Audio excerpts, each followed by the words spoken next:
A very good evening to you all, friends. It gives me immense pleasure to extend a warm welcome to all the panelists and the participants in the webinar on sustainable finance and ESG rating organized by the Sustainability Reporting Standard Board of ICAI. I'm Sanjeev Singhal, Chairman of the Sustainability Reporting Standard Board. I'm extremely delighted to have with us Shri Injeti Srinivasji, Chairperson, International Financial Service Center Authority. We are thankful to have with us the Honorable President and Vice Chair Preeti Savlaji, Central Council member from Mumbai. We're also fortunate to have an elite panel of speakers to discuss on this topic of global importance. Mr. David G. Madden, Director, Public Policy and Regulation, International Federation of Accountants. Ms. Lopa Rahman, ESG Officer, International Finance Corporation. Ms. Priya Subbaraman, Chief Regulatory Officer, National Stock Exchange of India Limited, NSE, and Mr. Shailesh Tyagi, Expert Climate Change and Sustainability Services Partner, Ernst & Young. Friends, this is really historic. The way the magnitude of the shift in the investor focus that we have witnessed over the last decade is shifting towards the analysis and use of climate and other ESG risks and impacts in the investment decision making. That supposed distinction between what is good and what is profitable, between what is sustainable environmentally and what is sustainable economically, between acting in pursuit of the public interest and acting to maximize the bottom line is increasingly diminished. Not only have we seen a tremendous shift in capital towards ESG and sustainable investment strategies, but ESG risk and matrices now underpin many traditional investment analysis on investment of all types, a dynamic sometimes referred to as the ESG integration. The UN has been working with countries, financial regulators, and finance sector to align financial system to the 2030 Sustainable Development Agenda to direct financial flows to support the delivery of the SDGs. The capital allocated today will shape the ecosystems and the production and consumption patterns of tomorrow.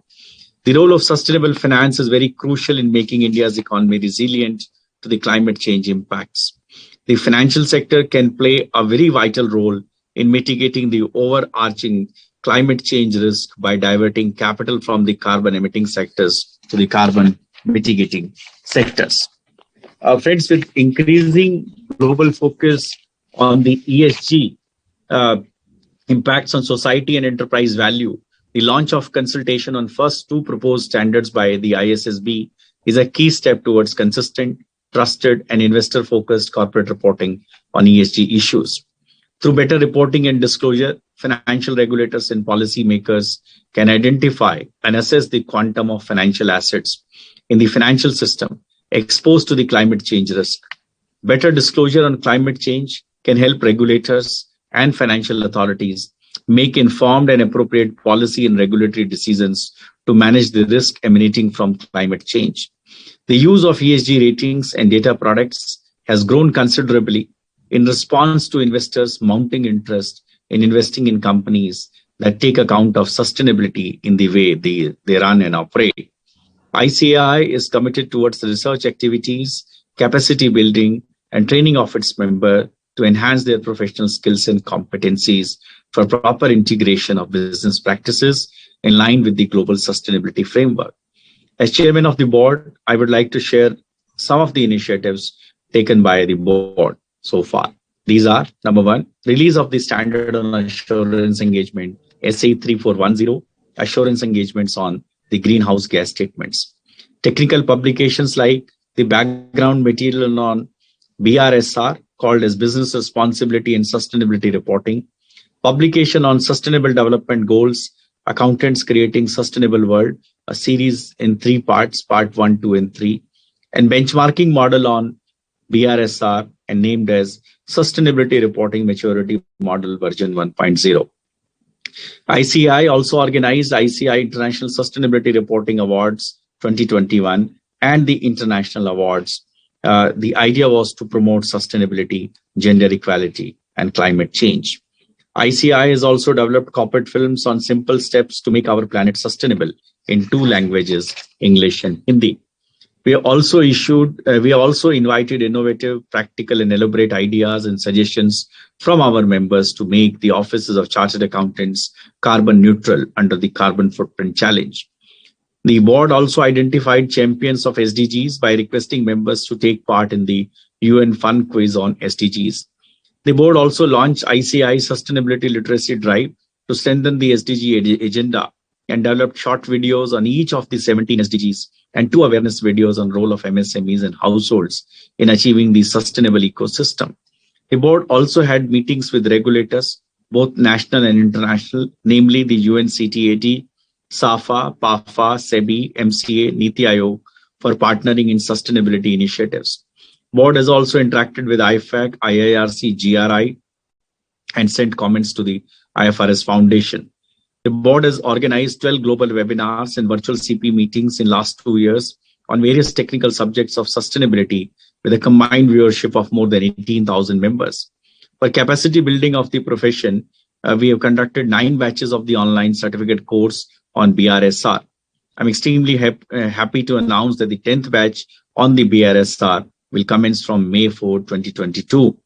Sustainability, as we know, is gaining momentum across the globe towards building sustainable and resilient ecosystem, wherein all stakeholders jointly would develop actionable sustainable solutions. As ICAI's contribution to the said momentum, board is in the process of launching India's first ESG talk series at the earliest. Board is committed to work relentlessly and contribute towards developing strong sustainability ecosystem in the country and upskill members to lead the emerging area of sustainable reporting. I'm extremely thankful to the President and Vice President of ICAI for always guiding and providing vision for steering the agenda of this board. Now I'd request CA Preeti Savla, Vice Chairperson of the board, to share her views. Thank you. Over to you, Preeti. Thank you, Chairman, Mr. Sanjeev Singhal, and Honorable Chief Guest, Mr. Injit Srinivas. We have with us Honorable President, CA Dr. Debashish Mitra, and Honorable Vice President, CA Aniket Talati, all the panelists for the session, and all the participants, a very warm welcome and good afternoon to one and all of you. The friends, let me convey in a very short about the SRSB and recording stopped. And recording in progress. The initiatives taken by SRSB. The friends, the paradigm of value has shifted over the years to include both tangibles as well as intangibles. And with ESG, that is environmental, social, and governance considerations in evaluating the business performance becoming mainstream, corporates worldwide are increasing focusing on long-term resilience and relevance. Globally, the need to promote the resilient and inclusive sustainable development by better linking investment decisions, corporate behavior, and reporting has become increasingly important. Both regulators and companies now realize the need for fundamental change in reporting, where the focus is not only on the financials, capitals, but on demonstrating the value created by an entity while operating within its economic, social, and environmental system. We are all witnessing some rigorous measures and steps being taken by stakeholders across the globe to achieve the set goals as per 2030 UN agenda. The introduction of BRSR mandate for top 1,000 listed entities by SEBI is an inflection point of Indian sustainability reporting scenario, which provides an opportunity for the entities to embed sustainability and core strategy. Over the last few years, more and more entities are now preparing and disclosing their sustainability reports, either under the mandate or voluntarily also as per the reporting frameworks or the standards provided by standard settings bodies and regulators. The sustainability reporting will only be beneficial if it is sufficient quality and the market understands the trust and the framework. It is essential that sustainability reporting framework delivers information that is fair, balanced, and understandable, transparent, consistent, and comparable. So transparency is crucial to enable financial market participants to evaluate and price in sustainability risk and impacts when making investment decisions. There are major gaps that need to be addressed to enable the pricing in of sustainability impacts and risks in investing and enable such decisions to take account entities' impacts on the society and environment. The comparability, the accessibility, and the assurance of the disclosed information. There is a growing need to sensitize India's financial sector about the importance of sustainable finance and to the need of for accelerating the capital through sustainable market-led collaborative actions and regulatory interventions. ICAI is committed and focused to take initiatives in sustainability-related areas and develop guidance and thought leadership for the accountancy profession. And SRSB, that is Sustainability Reporting Standards Board of ICAI, has taken several initiatives in the sustainability domain in its endeavor to disseminate knowledge, awareness, and adoption of UN SDGs, that is Sustainability Development Goals 2030 Agenda. The board has developed a publication on SDG Accountants Creating Sustainable World. The board has also developed short videos on each of these 17 SDGs with an objective to encourage all the stakeholders to contribute towards the attainable sustainable development goals. Apart from the activities, the board has submitted comments to SEBI on consultation paper on ESG rating providers for the security markets. The board has also submitted the comments on the International Financial Services Centers Authority, that is IFSCA, the consultation paper on the proposed guidance framework on sustainable and sustainability-linked lending by the financial institutions. The financial institutions are the growth engine of economy, providing the essential capital to the sectors of the economy. This makes the financial sector an integral part of the ESG agenda. In a scenario where the new global investing order of ESG is charging ahead of full force, the right leadership is needed across the organizations, and accountants have an important role to play in improving an organization's sustainable reporting and decision making, promoting responsible business practices, improving outcomes for both stakeholders and our environment. In this direction, new capacities are required by professionals in order to discharge their responsibilities more efficiently. And we at SRSB of ICAI are working persistently to benchmark the global best practices and take various capacity building initiatives. I am happy to share with all of you that one of the steps towards contributing to sustainable ecosystem, the board has planned to run a tree plantation drive across all the branches nationally of ICAI. The board would also be launching Take This ICAI Sustainability Challenge to encourage students and other stakeholders to contribute to the global agenda of sustainable development. Now, so with these words, I would invite once again welcome all the panelists and the chief guest, and I now request our Honorable Vice President, Sri Aniket Talati ji, to guide us with his words of wisdom. Over to Vice President, sir. Thank you very much. Thank you very much, Priti-ben.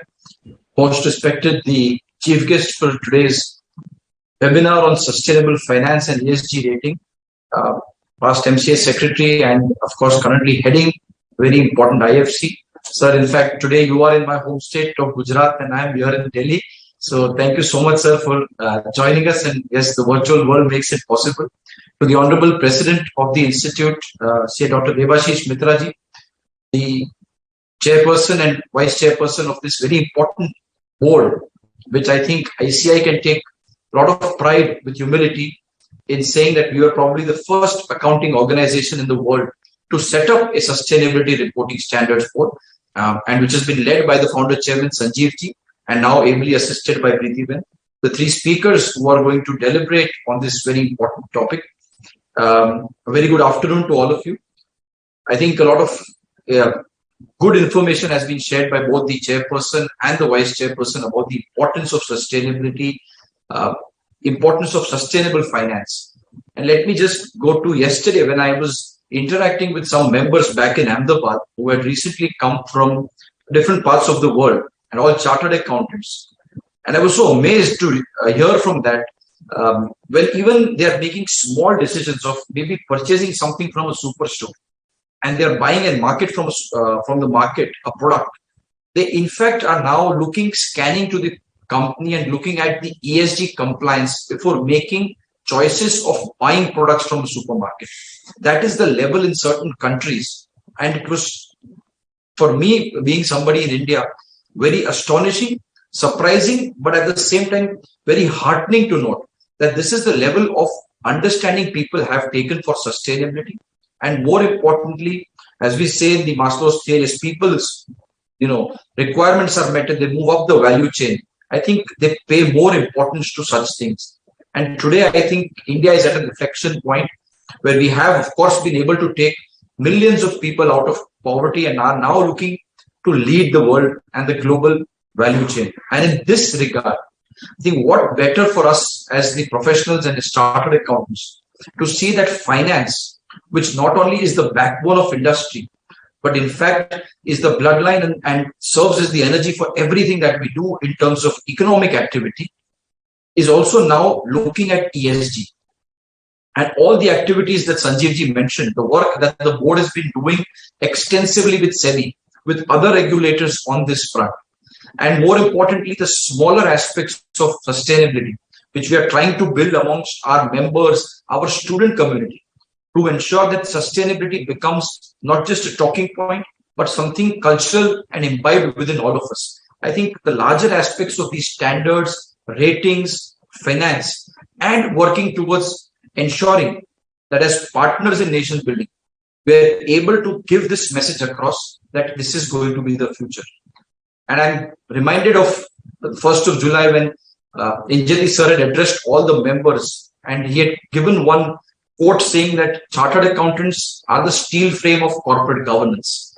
And sir, I think today with this sustainability reporting, with sustainable finance being discussed, and more importantly, ESG ratings that are going to be in place, and capital, which is now going to focus not just profit, but people and planet also. I think we can expand that steel frame further and ensure that when we are giving assurance services, not just on financial information, let us as chartered accountants also see how on non-financial information we can have that kind of expertise and professional leadership, so that even the area of ESG ratings, yes, ratings so far have been restricted to certain agencies, but I personally am of the belief, along with our honorable president and of course the board, that in this era also and in this field, there is a huge role that chartered accountant professionals with the right amount of expertise can play a role. So I'm glad and grateful that the board is taking up this very important topic of sustainable finance and ESG ratings. And I'm confident that after these deliberations, we will have a much bigger role for our membership in this area, because not just as a sunrise area or a newer area of practice, more importantly, I think it is the right thing to do, not just because it is the global thing which is being discussed, but for a country like India with such a huge population. I think carbon emissions, energy efficiency, worker safety, these are all very important aspects. So I once again compliment and congratulate the board, and I'm confident that through webinars and sessions like this, we will be able to take sustainability door to door and ensure that as chartered accountants, we not only play the role of being the steel frame, but also rightly are the partners in nation building. I wish all the participants all the very best, and I look forward to the deliberations. Thank you. Thank you, Honorable Vice President. And in fact, we would like to partner with the government in the green finance framework and the regulation as well. Now I have the pleasure of inviting the torchbearer of our profession, CA Dr. Debashish Mehta, the Honorable President ICAI. Over to you, sir. Thank you very much, Chairman, Sustainability Reporting Standards Board, Sanjeev Singhal, the Vice Chairperson, Priti Salva, the Honorable Vice President of the Institute of Chartered Accountants of India, Aniket Talati, our friend, and you see, we had an occasion to interact so much with him, Injati Srinivas. You see, David Madden from IFAC, Lopa Rahman, Shailesh Tagi, Tyagi, and to everybody else who are listening to me this evening. Let me tell you what a great pleasure it is for me to address on this very important topic of sustainability, finance, and ESG ratings.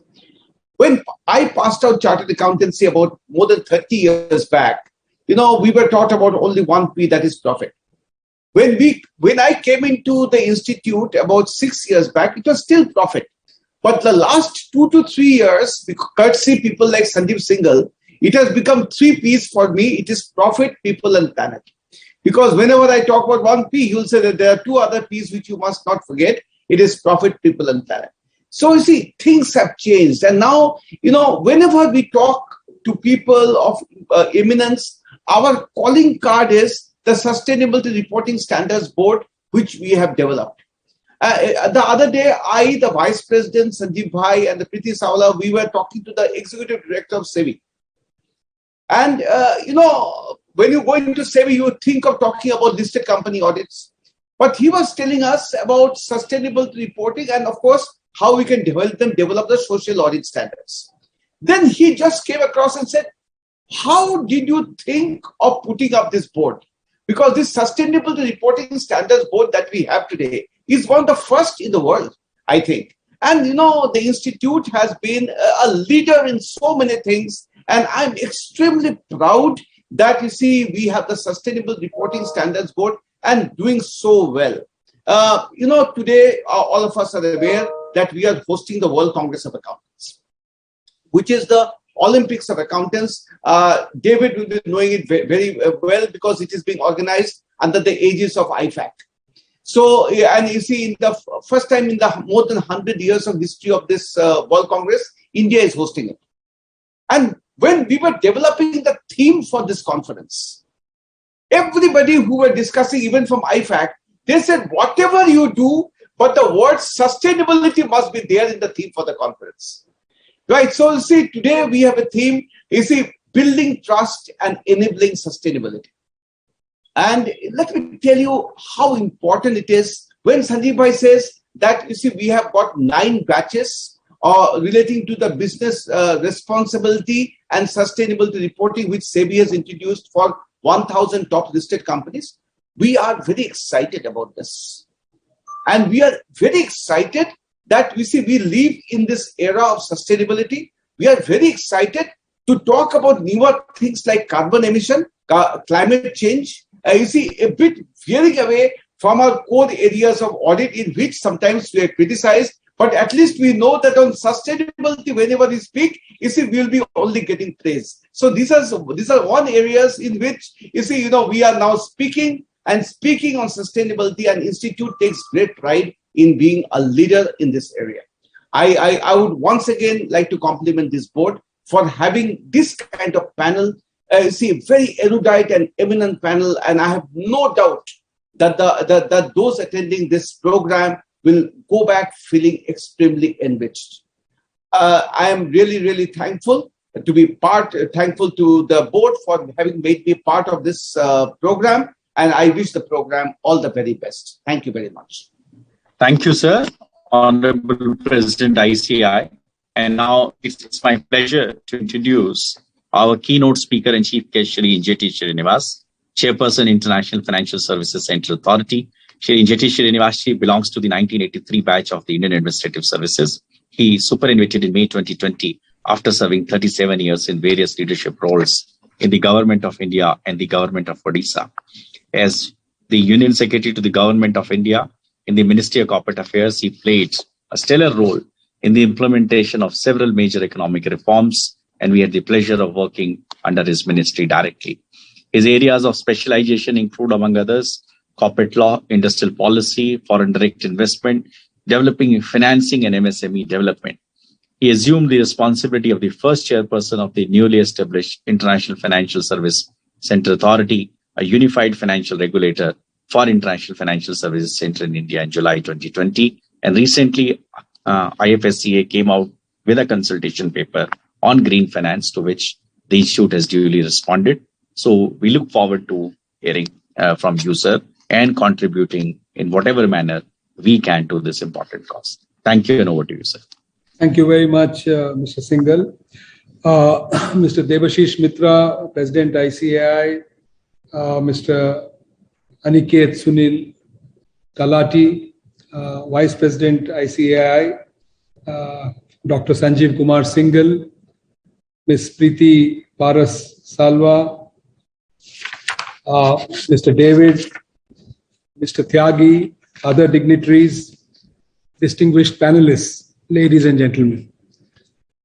It's indeed my pleasure to be here today and get this opportunity to participate in this discussion on sustainable finance and ESG rating.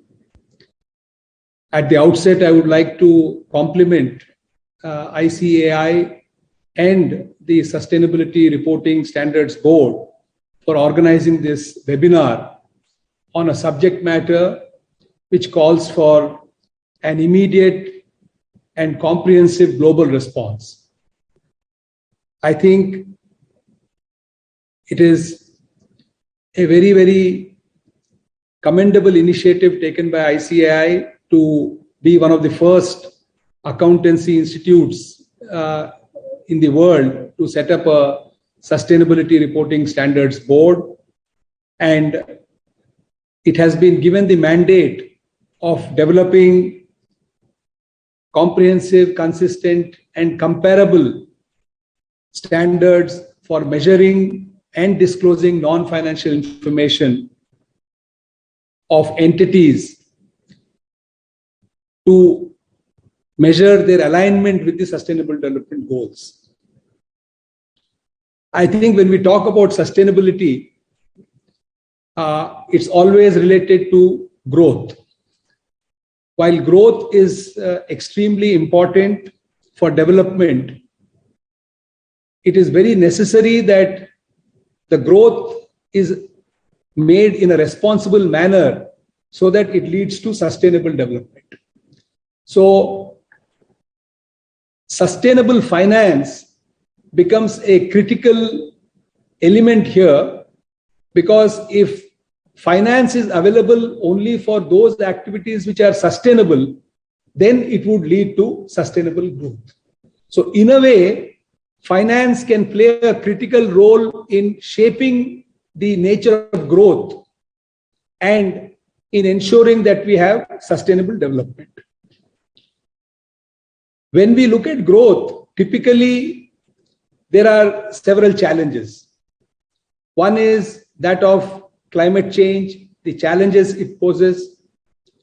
Second is whether the growth is equitable, whether we are able to achieve the sustainable development goals in terms of gender equality, in terms of eradication of poverty, in terms of eradication of child labor, etc. And also, there is another dimension of business and human rights. In fact, business and human rights is becoming a converging point today. And it is based on the UN guiding principles of protect, respect, and remedy. The state is expected to protect human rights. The business is expected to respect human rights. And in case of any violation of human rights, we need a robust mechanism which will provide remedy, be it through judicial intervention or some legislative protection or through some administrative arrangement. I think India as a nation has been a front runner on all these fronts. If you take climate change, we have come up with very bold commitments under the Paris Agreement. And one of the commitments includes that we ensure 40% of our electricity consumption comes from non-fossil fuels. In the recently held COP26, the Indian Prime Minister committed that we would conform to zero emissions by net emissions by 2020. That's again a very important commitment. coming from a country which accounts for 1/6 of global population. With 1.4 billion people, India accounts for 1/6 of the global population. So whatever India does is very important for the whole globe. And if India can be a leader in this, it will be good, it will be for the global good. And I think this offers a lot of opportunity to the chartered accountant fraternity, and they can contribute immensely towards this goal. For sustainability goal to be achieved, there has to be flow of finance, and the finance has to be affordable.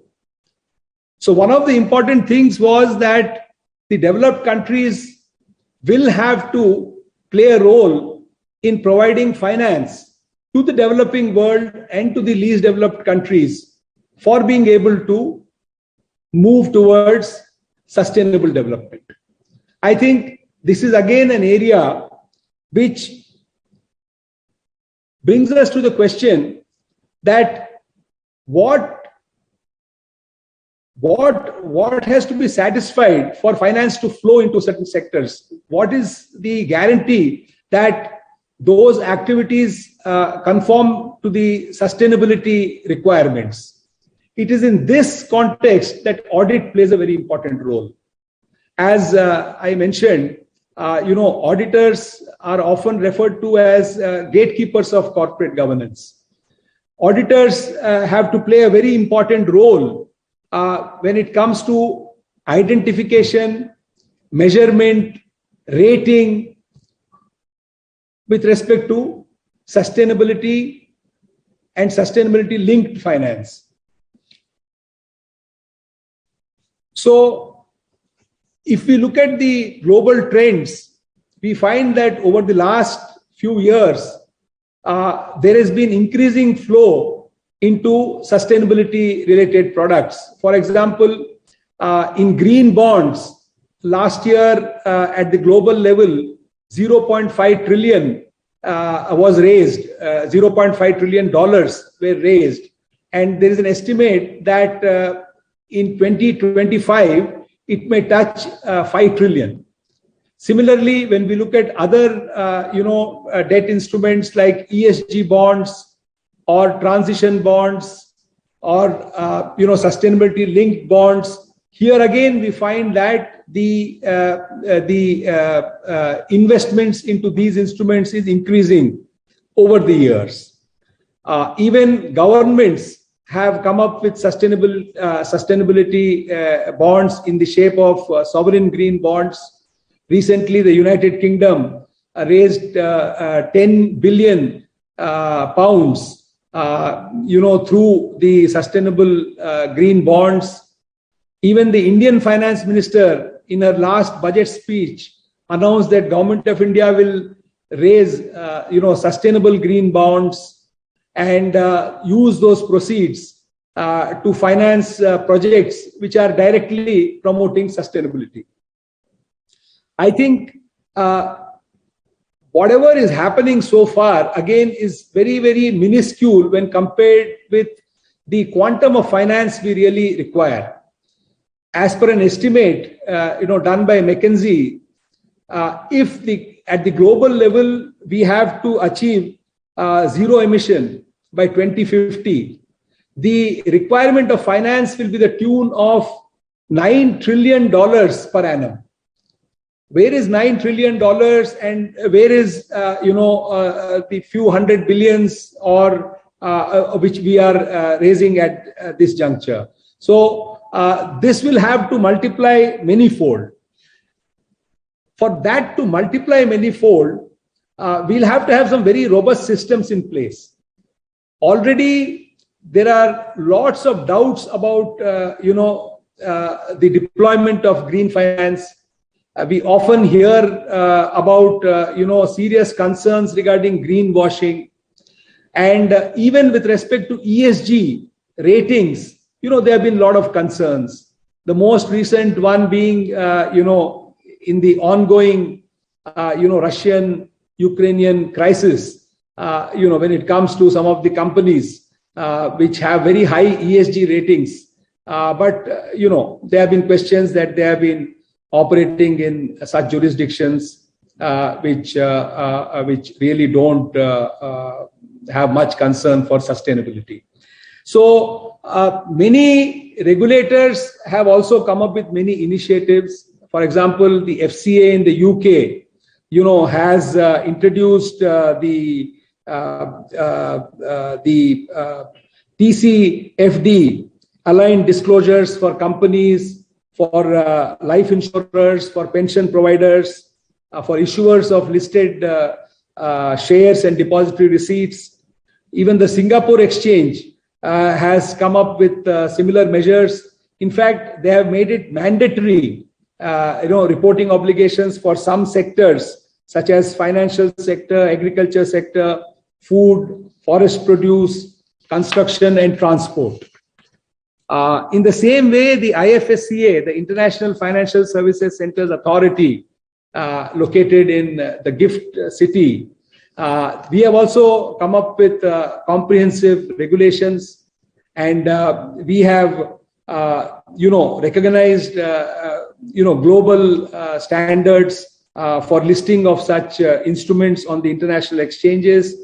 And in the last 6 months, about $5 billion USD, has been raised in the shape of ESG bonds and green bonds. And we see an increasing trend of, companies, looking at raising international capital, towards achieving, sustainability related objectives. Even ISCO, has set up the International Sustainability Standards Board under the IFRS Foundation, and they too are working on globally acceptable standards, and I'm sure SRSB also will be looking at aligning with those standards, just as accounting standards. We have the IND-AS, Indian Accounting Standards, which are aligned to the IFRS.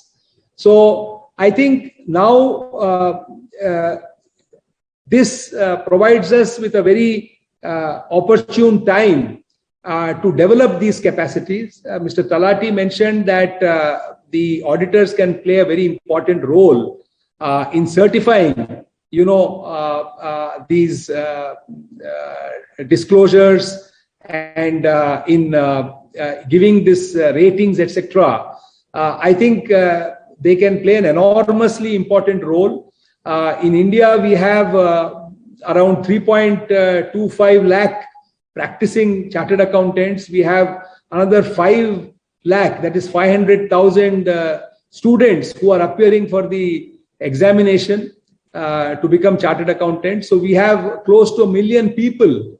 You really need so many people to be able to, work on this, on this task of, certifying sustainability, monitoring sustainability, and reporting on sustainability. If we are required to, attract trillions of dollars, to come into these areas. So this is something which we have to look at very seriously, and we'll have to have partnerships with different stakeholders.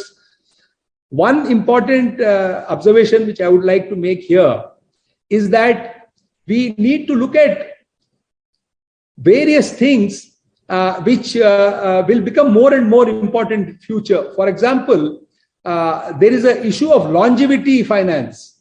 The age expectancy is growing rapidly. Earlier people may be living till 60 years or something, but now it's not uncommon for people to live, past 80 years also.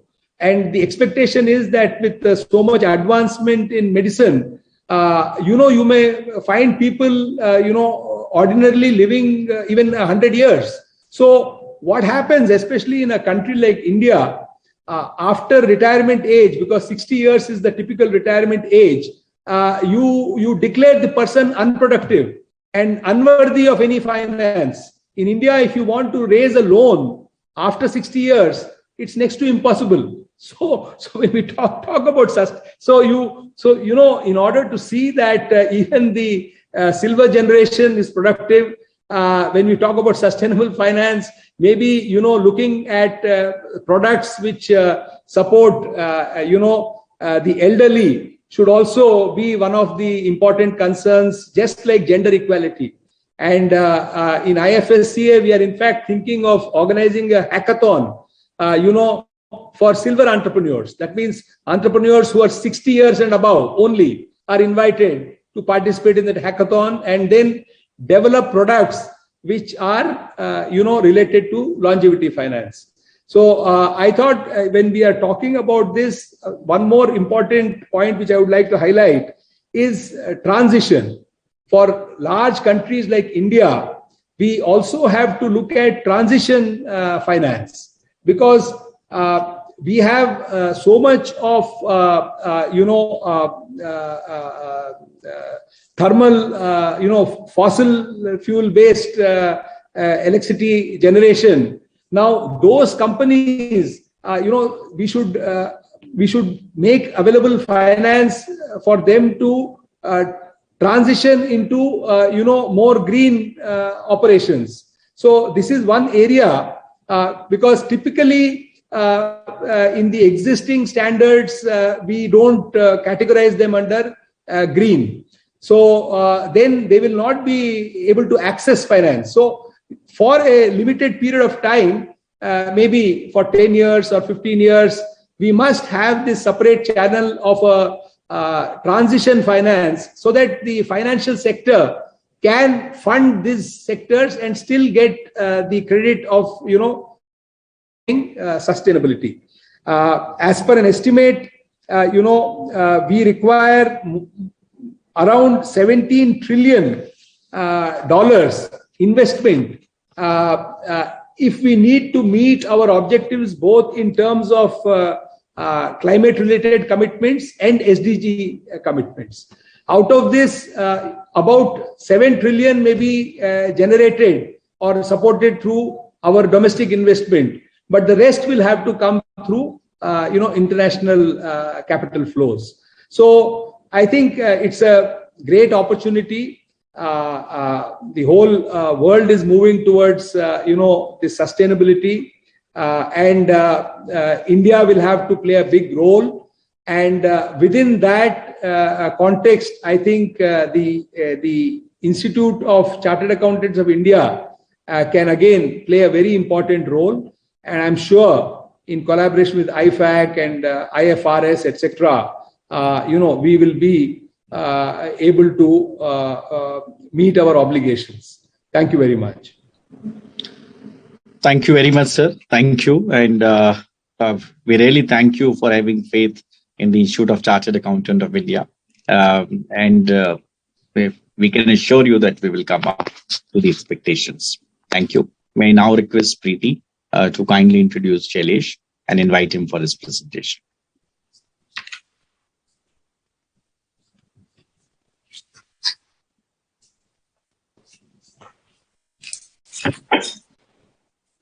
I would like to introduce Mr. Shailesh Tyagi.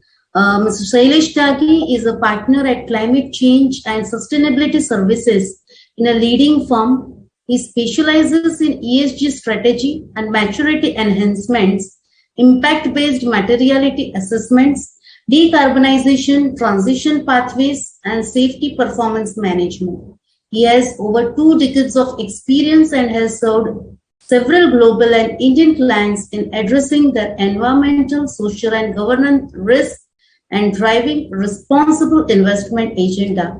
And with these words, I would like to give the dais to Mr. Shailesh Tyagi to share his words, share his knowledge to the audience. Thank you, Zisavla. Really appreciate. Hope you all can hear me all right. Is it? Yes. Yes. Yeah, thank you. Thank you. So what I have done, I put together a short deck which Swati will share. just to put some to cover things systematically. And what I really liked from what was covered earlier around transition. Couple of words I'm good at taking notes, and it's always a platform to learn for me too. Role of finance, and when we talk about sustainable investing, sustainable finance, one thing, let's go back to COP26, Conference of Parties 26 at Glasgow. And one particular day was called the Finance Day.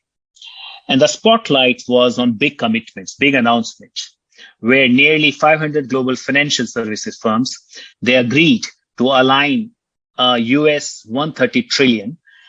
That's amount to some 40% of the world's financial assets with the climate goals as they were set in the Paris Agreement. So basically towards the goal, the transition to 1.5 degrees Celsius, limiting global warming to 1.5 degrees Celsius. So a couple of things came up. One, in the words of Mike Carney, the UN Special Envoy for Climate Action and Finance, the money is there. And the money is there for climate change. So that was the message. And so I was just trying to connect to what was earlier covered around transition. Mr. Srinivas covered that transition thing. Now, with that, let's move on to the concept itself, sustainable finance and sustainable investing. Let's look at what investing really means and where we are on the rating side.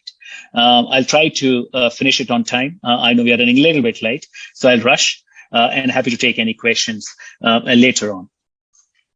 So when it comes down to sustainable finance, it's a term.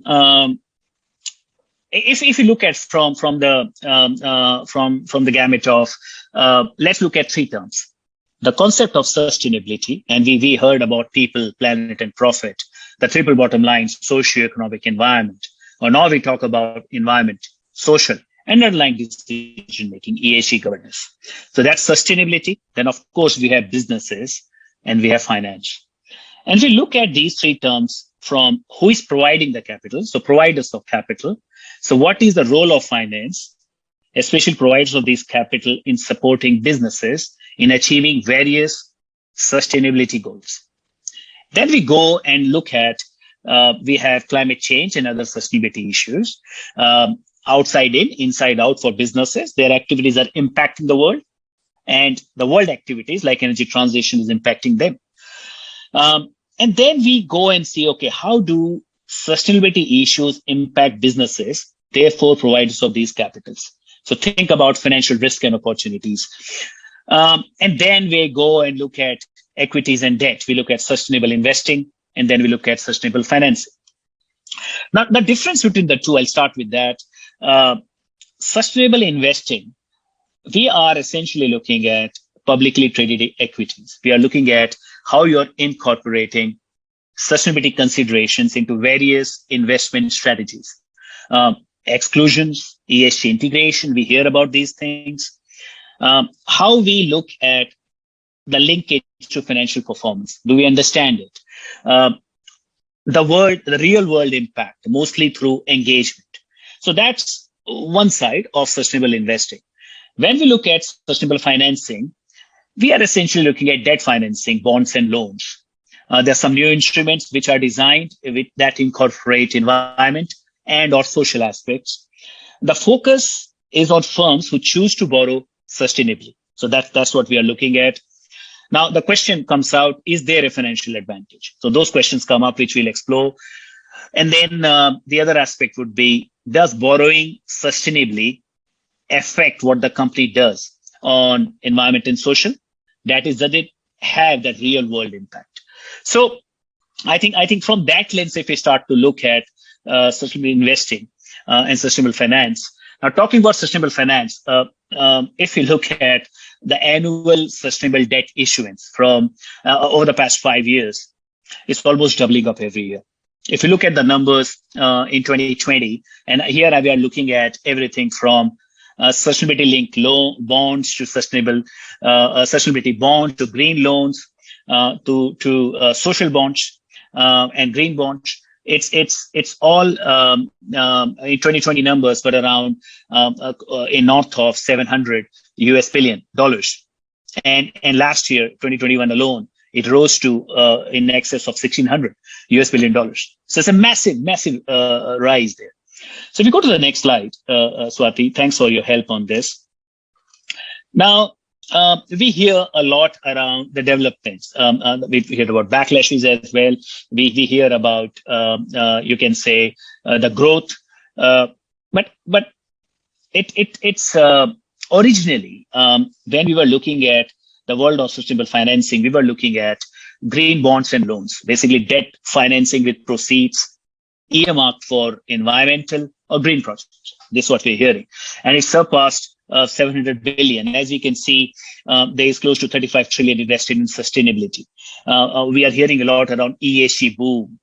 But essentially, the global sustainable debt issuance, as I covered, it's amounting to the sustainable finance bet close to 800 billion, US dollars. And this is as per Bloomberg, NEF. And this rise is coming because of three areas. If you look at, it poses three questions. How is sustainability incorporated into the design of the bond and loan? That's where it's coming. What is the financial impact of issuing green and sustainably?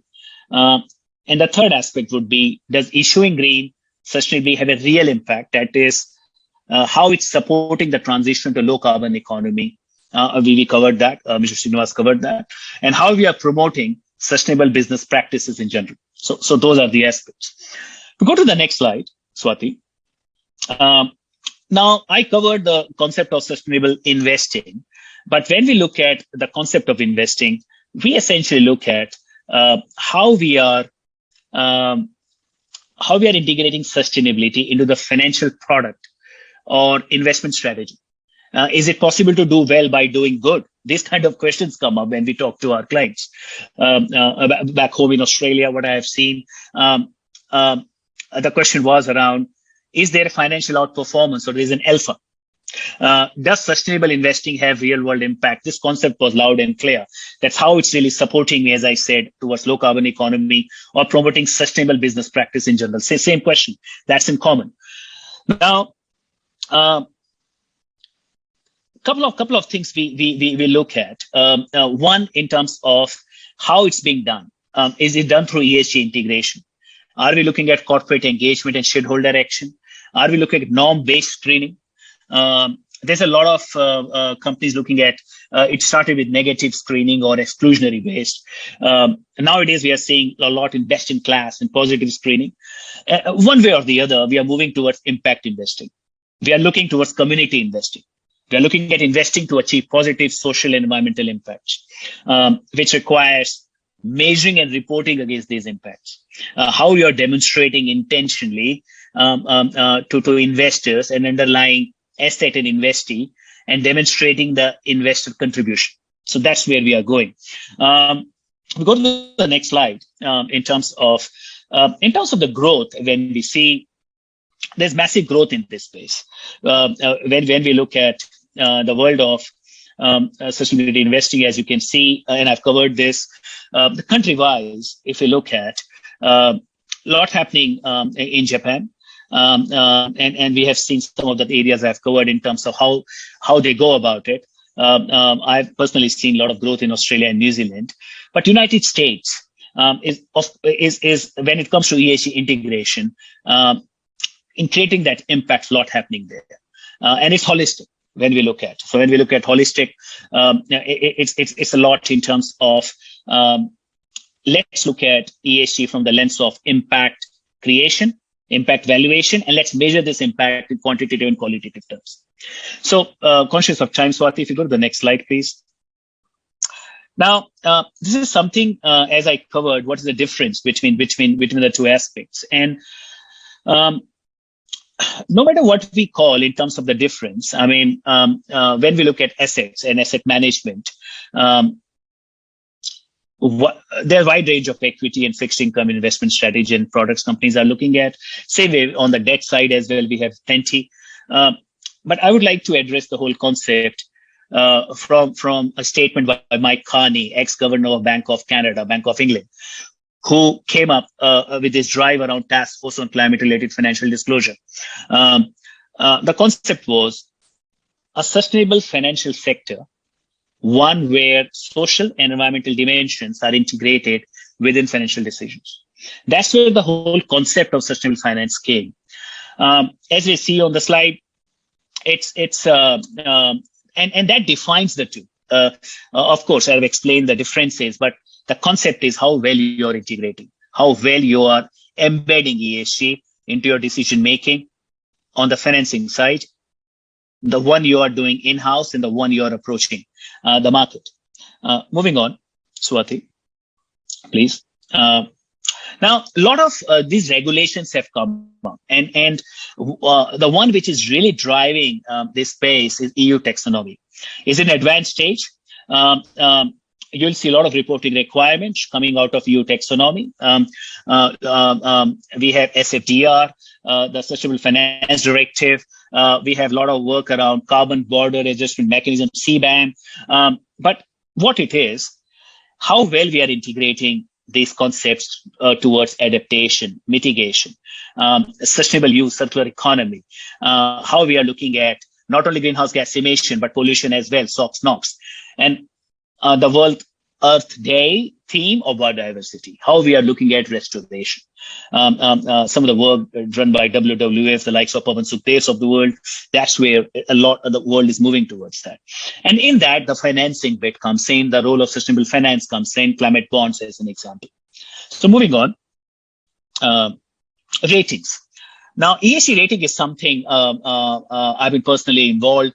I would like to address the elephant in the room from altogether a different lens. So, look, when it comes down to the ratings, we have different rating requirements. We have different standards, as you can see. And rather than reading the slide, I'll give you my perspective. The markets for ESG ratings and data products is currently in a phase of rapid growth. There are a lot of opportunities in terms of the real reason behind this growth are twofold. First, there's increasing regulatory and legislative focus on financial market participants to consider ESG characteristics, as we have explained, in their potential investments.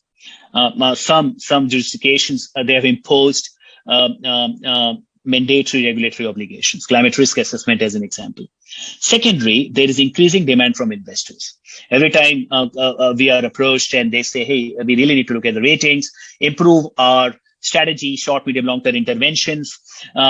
It's driven by stakeholder activism, driven by investors. And there's a clear push towards a greener economy, circular economy, mitigating the risks stemming from climate change. So these two drivers are only likely to increase in intensity over the coming years. And more rating agencies and data products will come up. But to give you a perspective on ratings, I've explained on the slide different you can say CDPs of the World Carbon Disclosure Project, Morgan Stanley Composite Index, but there are a myriad of these you can say rating agencies and data providers. And the one we look at, a lot of changes have happened. A lot of companies have acquired them. So, for example, Truecost, I remember in 2016, they were acquired by S&P Global. And S&P is doing a lot. They acquired Crystal and Robeco Sam. We hear a lot around Sustainalytics, that was acquired by Morningstar. So you will see a lot of these. But one thing we need to remember, the approach. Three things we need to know about rating agencies. One, how these rating agencies approach to evaluate a company's ESG proposition. I give you an example. 1.5 years ago, I was working for a large EV company, one of the biggest, and I got a call from Adelaide saying, hey, Shailesh, today we are rated at opposite ends by two different rating agencies. And I was personally got involved in understanding why. Joined hands with a Melbourne professor, wrote a paper. It's published in Journal of Wealth Management now. But what prompted us to look at it? Because every rating agencies they have a different way of evaluating performance. But the soul of ESG, the foundation of ESG, is common. If a company has very clear strategy, very clear metrics and targets, clear governance around it, and they have a strong process on materiality assessment, identifying outside in, inside out material issues, they are very well covered. But companies, just to give you an idea, their approach revolves around controversy activity screening, controversy risk assessment. They look at SDG, Sustainable Development Goals assessment, United Nations Global Compact, benchmarking analysis. The rating agencies, they look at companies' multi-stakeholder impact. They take into account various aspects in that approach, in terms of, as I said, dual materiality consideration, risk exposure to ESG factors and all. So with that, I think I've covered most of it. If you go to the next slide, Swati, and so here it's more what is the issue with the ESG. This is from my paper in terms of the quality data. They're evolving. I would cover this slide. They're evolving. It's important to understand what they focus on. Different rating agencies have different focuses as well. So yeah, that's the key message. So it's very important for companies to understand from why they should go for a particular rating agency. Some of it, you're invited, you can pay, you can submit a questionnaire. Others, they rate you from information available in public domain. So that's the way it's going. There are some issues, but they can be addressed. Anything in the evolving market, same issues. So I think go to the next slide, please. Thank you. So in a nutshell, when we look at the world of sustainable finance, the role of sustainable finance is absolutely important. It's absolutely, and vital in transition. The role of finance in carbon is vital. We do a lot of work in that space, and what I have seen, every company is looking at finance, is looking at raising finance, trying to incorporate ESG factors. One book I would absolutely recommend, if you haven't already seen it, is Donut Economics. It covers the 7 ways to think like a 21st century economist by Kate Raworth. And it looks at sustainability through the lens of donut. One of the better books I've read, having served in this field for close to 24 years now. It's something which is, it looks at the whole sustainability from the lens of capitals. We look at financial capital, we are looking at sustainable finance, but essentially what we are looking at is value creation. We have financial capital, but we have natural capital. Energy, emissions, wastewater. We have human capital. We have employees, right? Employee engagement, and we have social capital. Every single relationship across the value chain. Are we really looking at the businesses from these capital lens as an input and measuring the impact on the other side, on quantitative and qualitative side? So I think I've gone 3 minutes overboard. So I think over to you. And thanks, Mrs. Savla, for the opportunity. Thank you. Thank you very much, Shailesh. I think this was very useful presentation, and with this, now we move to the panel discussion. And I would like to introduce Mr. David G. Metten, who joined us from IFAC, and Mr. Metten joined IFAC in 2019, where he is Director of Public Policy and Regulation. There he leads IFAC sustainability reporting and assurance policy work. He's responsible for developing or analyzing the policy positions, conducting research, and managing external relationships with a broad range of stakeholders, including industry, trade organizations, regulators, public authority, and institutional investors. Thanks a lot to David, and we've been interacting over the last 1 week about this panel discussion. And thanks for the keen interest that you've shown. And I'm also pleased to introduce Ms. Priya Subaraman, who will join us shortly as another panelist. And apart from that, we also have Lopa from the IFC. And we welcome you all as a part of the panel. And to kickstart the panel discussion, the way we have planned is that we have 4 panelists. We'll give about 10 minutes each to each of the panelists on a particular theme. And then in the last 15 minutes, we'll take up a few questions from the audience. as well. So we can start with David, then moving on to Shailesh, Lopa, and Priya, and that order can also be flipped if required. So David, hi Sanjeev, good evening. I just joined. Hi, Priya. Thanks. So Priya is the Chief Regulatory Officer of the National Stock Exchange. Her responsibility include inspection and enforcement, listing compliance, surveillance and investigation, listing approvals, member registrations, and investor services. She's also a director on the board of the National Securities Depository Limited, NSDL. So thanks, Priya, for joining. So as I mentioned, this panel discussion, we will divide into the 4 panelists in about 10 minutes each. A minute or 2 here and there is fine. And then we will take up the questions that we receive from the audience. And since Shailesh has just finished the presentation, let me invite first Mr. David G. Medin to share his views on the topic around the evolving global market, investor concerns, and the potential role of the profession in the market. So over to you, David. And the next will be then Shailesh again. Sanjeev, thank you very much for your introduction. We have a few slides, if those can be brought up. All right, perfect. So hello, everyone. On behalf of IFAC, the International Federation of Accountants, I'm very pleased to be included today with such expert panelists and to share my views on the importance of sustainability and sustainability finance. Today I'll try to bring a perspective focused on the important role and responsibilities of the accountancy profession. Next slide, please. So in IFAC's first publication on sustainability in September of 2020, we noted the importance of the ecosystem, the numerous services and activities that all contribute to sustainability-related information and initiatives.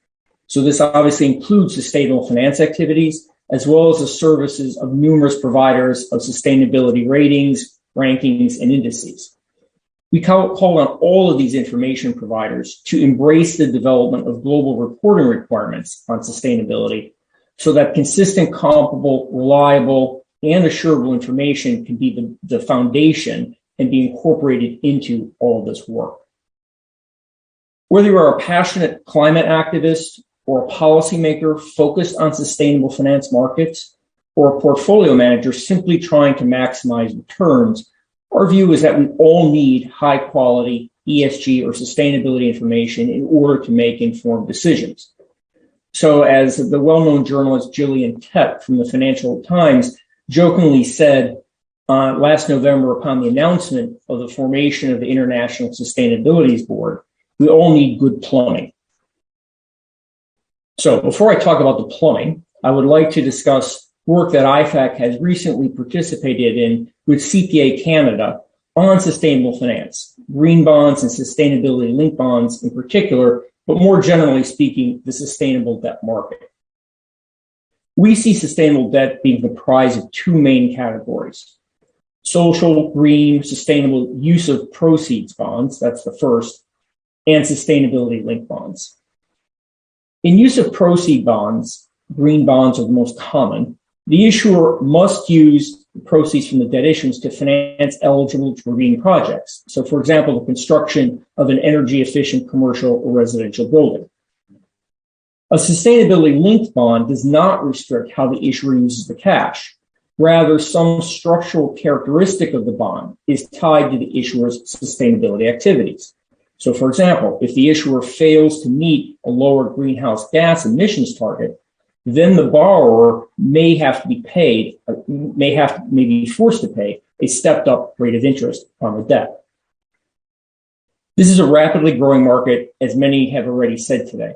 $1 trillion of sustainable debt was issued in 2021. That's a 5 times increase since 2017. Most of this was use of proceed bonds, green bonds. Most of it, 37%, was issued by companies, and I think this is where the real growth opportunity is. And most of it, 56%, was issued out of Europe. But the Asia Pacific region was in second place with 22% of all issuance. This growth is being fueled by borrowers seeking to diversify into a new pool of investors, by market incentives that allow borrowers to issue debt at a lower rate of interest. This is called a greenium. I like that term, greenium. And perceived reputational benefits from being a greenhouse bond issuer. Next slide, please.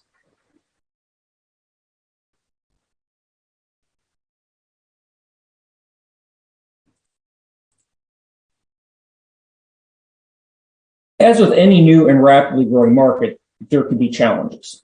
For example, issues of investor protection. Next slide, please. Consistent, comparable, and reliable information is the lifeblood of investors.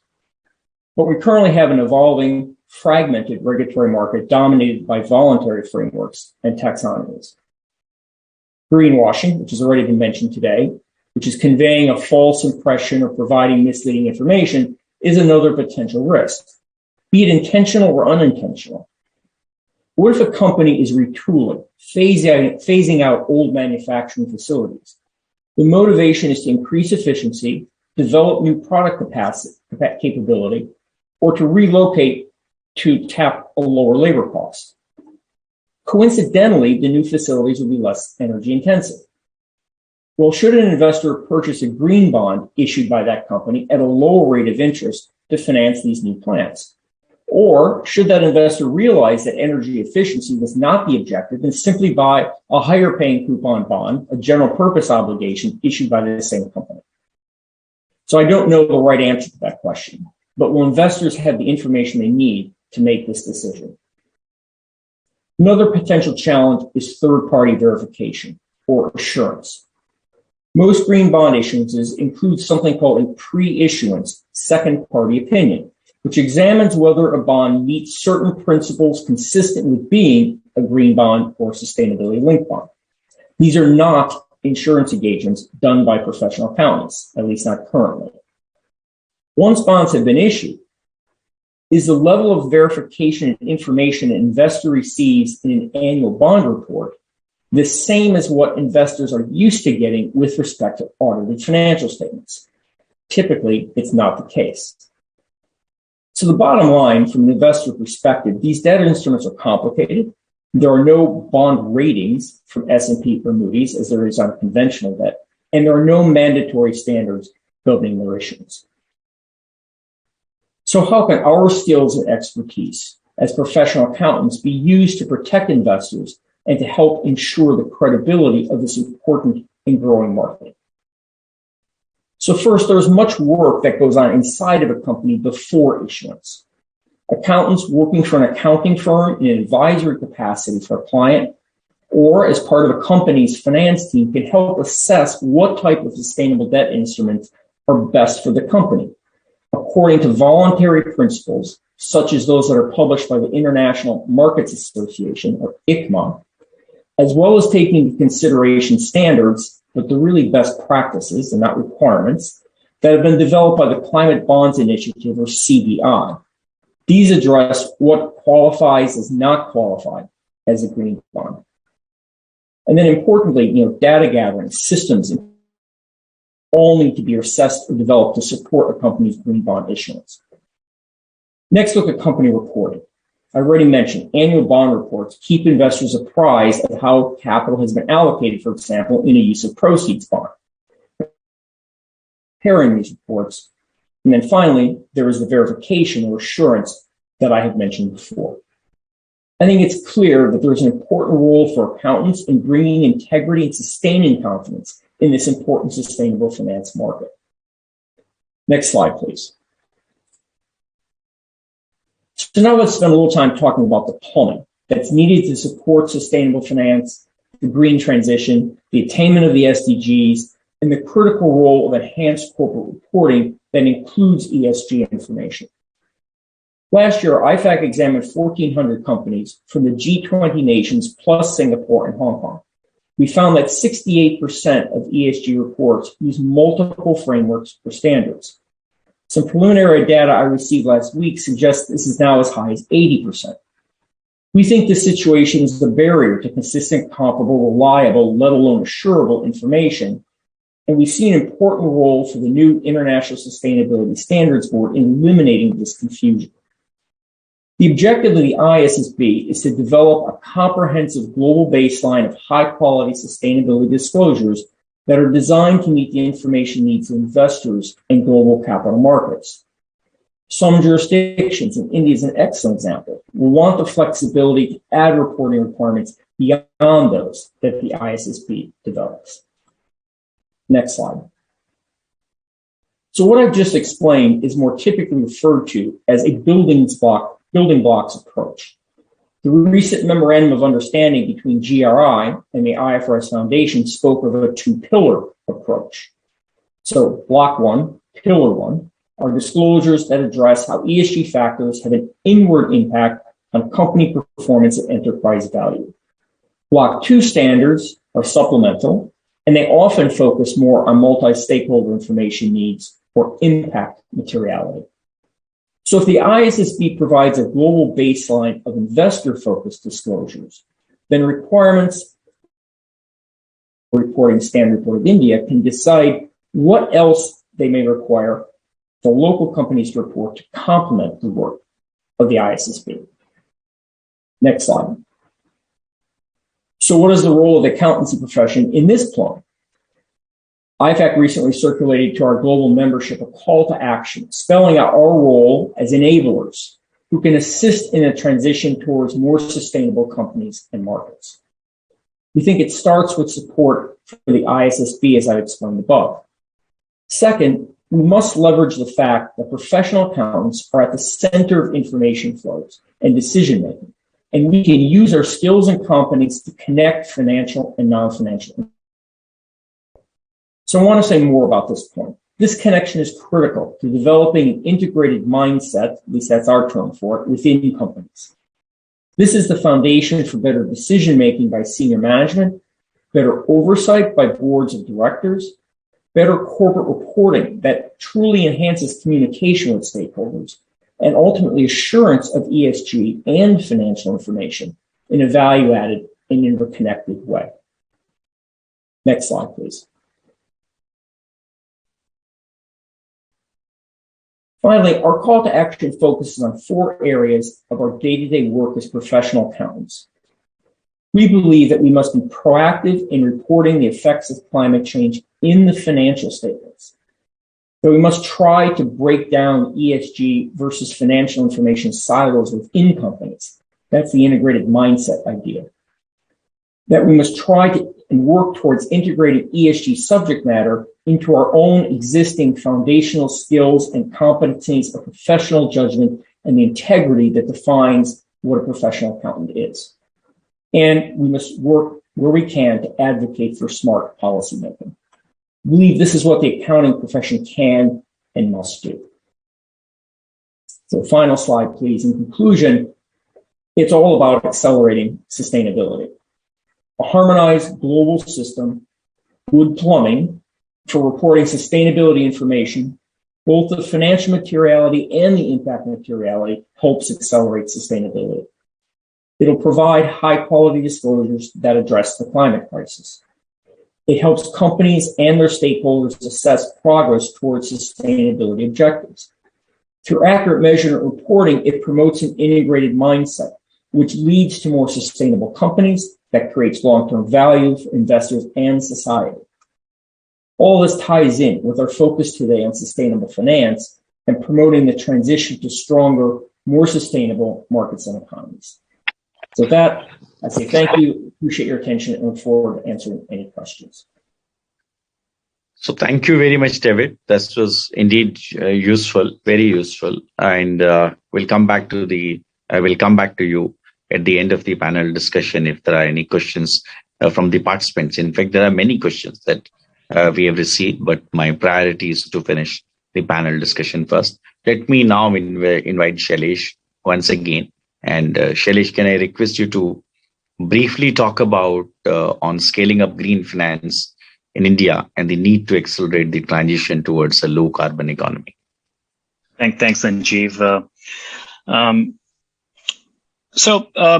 we're talking about sustainable finance, and we're talking about transition, carbon economy, circular economy. When we look at India, in terms of the role of green finance in making the country's economy resilient to climate change impacts. When we look at India, India's dedicated green finance sector, if you look at it today, I constantly compare it to overseas, and I believe it's still at a nascent stage. If you look at a lot of studies and analysis, some of it was covered by a strategy consulting firm as well earlier on the call. But when we look at, there's an ongoing study by the Climate Policy Initiative, CPI, and they have found that India could only mobilize around 18 billion US dollars in climate investments in 2018, as compared to the annual requirement of US dollars 160 million. So we can see that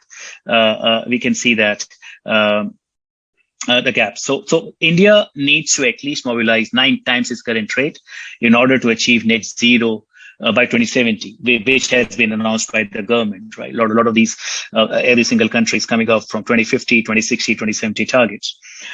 So there is a paradigm shift happening here in the country around green finance, and it will act as a critical enabler in achieving ambitious India's decarbonization goals. Look, as I said, green finance, while still at a nascent stage, it has the potential to become a major driver of India's Mission 2070. To add to this drive, in my opinion, the government must develop a comprehensive regulatory framework, as well as substantial financial backing from both domestic and foreign sources. There should be a global shift to green economy, and there should be a staged development in green finance market. So these are some of the views, Sanjeev. Yeah. So thank you, Shailesh, for quickly summarizing. Thank you so much. Can I now request? There's one thing I haven't covered. My apologies. Yes. Yeah. Sorry, Sanjeev. There are 3 areas here. I'm just looking at the agenda. So very, very quickly, I'll just take 2 more minutes. Yeah. The other point, and I'm looking at the agenda, is global shift to green economy. How's India's stage of development in green finance market? So I'll go back to the green bonds, and India's issuance of green bond remained significantly low till 2020. Since the inception of issuance of the first green bonds by Yes Bank in 2015, as we know, India saw a boost in green bond in 2021. As per the information from a UK-based green bond tracking agency, Climate Bonds Initiative, India issued close to 6.11 billion in green bonds during the first 11 months of last year, 2021. Last year, India's, if you look at this financial year, India is planning to issue at least rupees 24,000 crores. That amounts to US 3.3 billion in sovereign green bonds, as the country is making a shift towards low carbon economy, something I covered in the earlier on this call. As per our own analysis, if you look at the growth in green bond market showed a sudden boom from the middle of financial year of 2021. Some of our clients, they have started with their green issuance process in India. Several international clients are also investing in green bonds. If you look at the whole emerging markets, such as India, I mean, it has become quite appealing to foreign investors due to relatively attractive valuation and decent economic growth prospects. So that's one. And we have seen more issuers are believed to infiltrate the offshore market, where there is a deeper and wider pool of climate conscious investors. On the audit side, the last on my agenda, audit of green finance. So having been involved on the audit side of it as well, what I've seen, the green finance options are quickly becoming the preferred investment mechanism for the both private and government sectors to fund projects. I mean, that will benefit the environment. For example, the aspects we have seen around sustainable energy, low carbon transportation, and of course, energy efficiency in buildings. For foreign investors, markets such as India, I mean, quite appealing, as I explained, and what we have also seen that investors, the regulatory bodies, and more broadly society, they're increasingly demanding greater transparency around the impact created by the organization through green financing. And they want to really understand and assess the long-term value. So, for example, let's take, the Bank of USA, one of my old clients, the Commonwealth Bank of Australia in my previous life, they're disclosing their green financing portfolio. If you look at India, we have Axis Bank. They published Green Bond Impact Report till 2021. So so over to you, Sanjeev. So these are my views, but happy to take any questions later. Thanks, Shailesh. Can I now invite Ms. Lopa Rahman, ESG officer from International Finance Corporation? And Lopa, when all of us are talking about green finance, we'd like to know what's your view on the ESG rating, the responsible investing. Over to you, Lopa.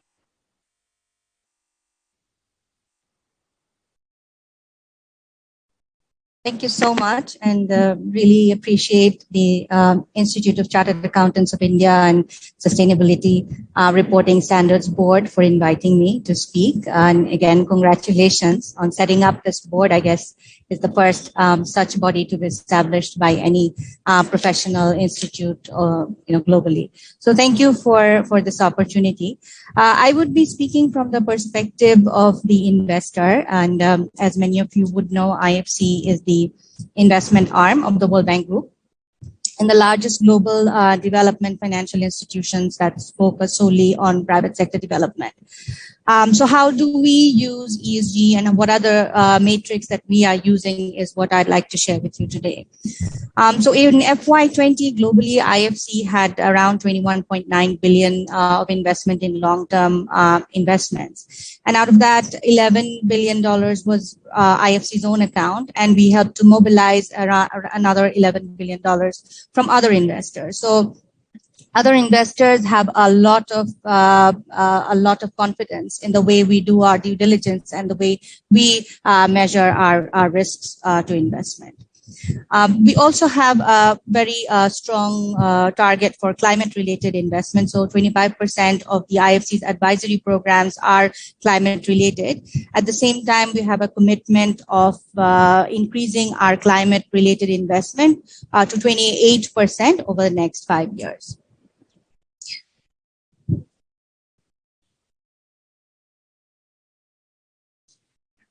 These are the key strategy and the key areas of focus for us. So infrastructure, agribusiness, and financial inclusion in terms of the industries, but also in terms of the themes, climate finance, digital economy, fragility are some of the key focuses for us. And the regions that we focus mainly for our investments are Africa, MENA, and South Asia, so more emerging market focus. And as you can see, that sustainability is the base of all the work that we do, and ESG standards are core to our new IFC 3.0 strategy that support private sector development, and that's working in more riskier, more emerging markets. And as many of you said, it's the $1 trillion investment that's needed for greening the investment that's needed for green economies, and that's exactly what IFC tries to do, is to move from billions to trillions. I mentioned the portfolio was still in billions, and we believe that with the 3.0 strategy, it's going to be moved to the $1 trillion investment that we are looking to invest in emerging markets. India continues to be the top country in terms of exposure globally. And in India, we have approximately $6 billion of committed portfolio as to date, and which is 10% of the total IFC's portfolio. So quite a strong footprint is there in India. And in the ESG standards that we have operating in IFC, they help to address 16 of the 17 sustainability development goals. So SDGs, 16 of them are addressed in our due diligence process for ESG. So what's the definition that we use when we look at ESG factors in our investment decisions?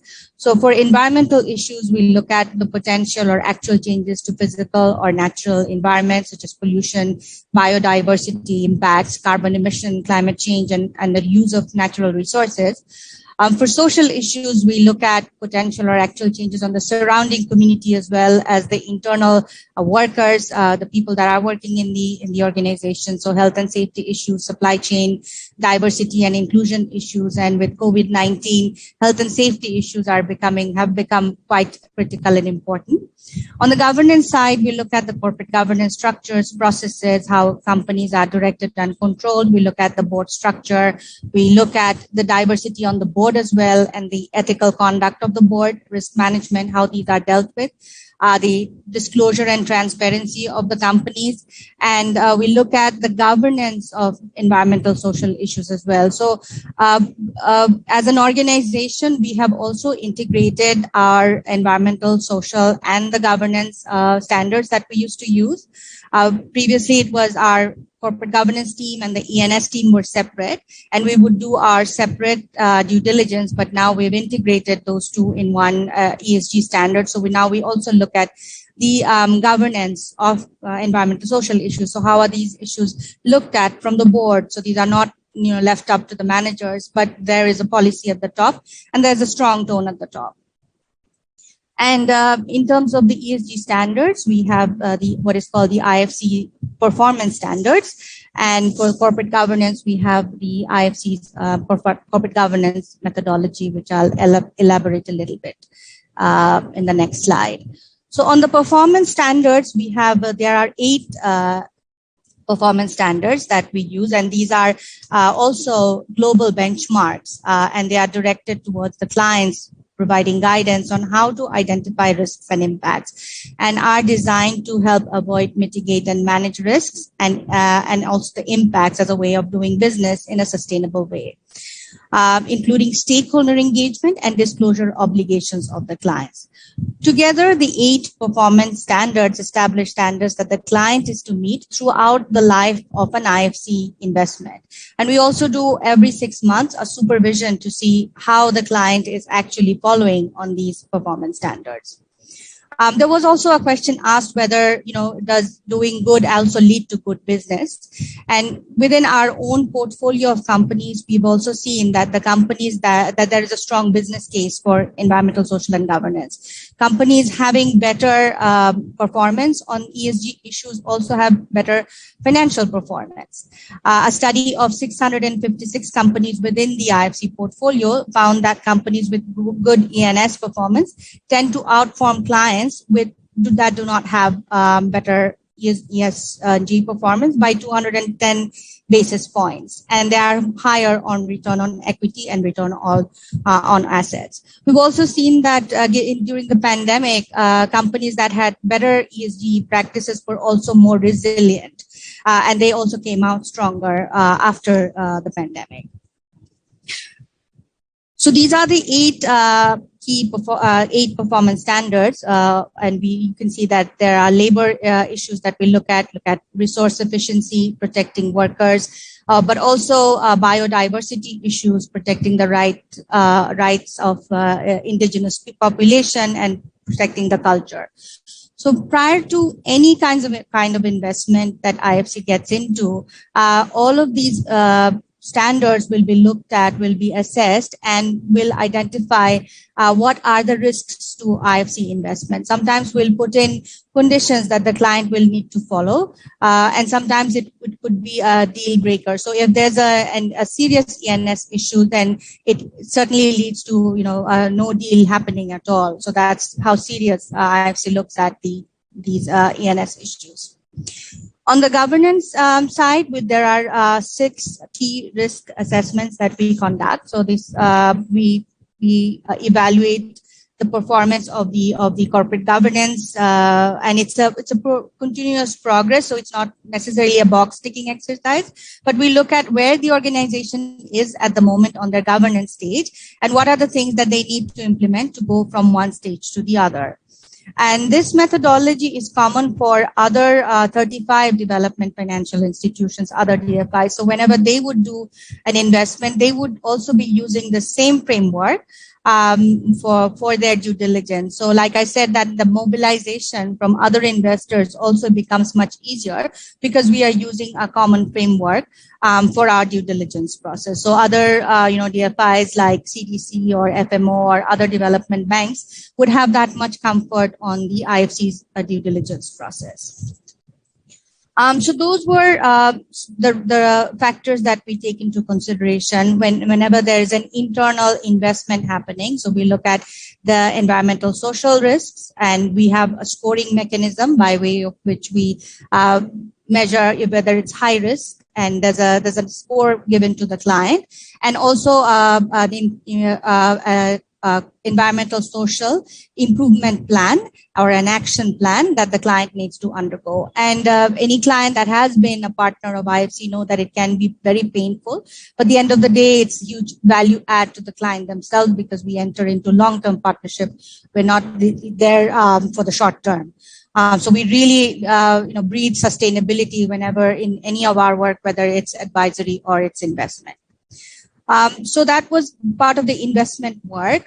When we do our advisory, and I wanted to kind of bring up the ESG performance indicators that we have recently developed, and this comes into use when we work with capital markets in other countries, and we work with the regulator for the Security and Exchange Commission, for example.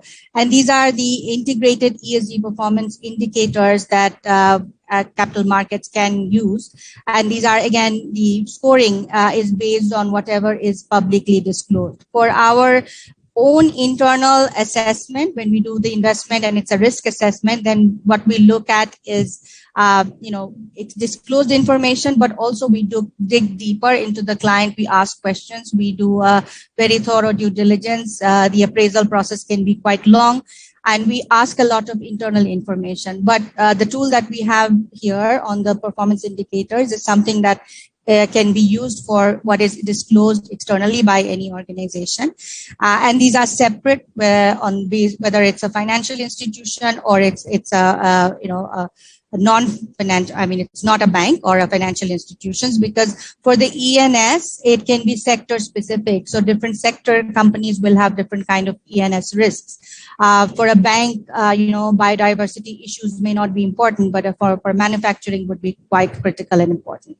So these information are available on our website, and there are 14 such ENS indicators that are outlined for financial institutions and 44 for corporates.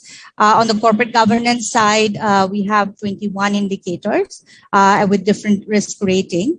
We have from IFC also worked very closely with the Bombay Stock Exchange and the IIAS in India to develop a corporate governance scorecard earlier, and that started in 2016. But every year, IIAS also publish, and it's based on the IFC's technical assistance and also methodology. And they, beyond our project, they are publishing their report based on the corporate governance scoring.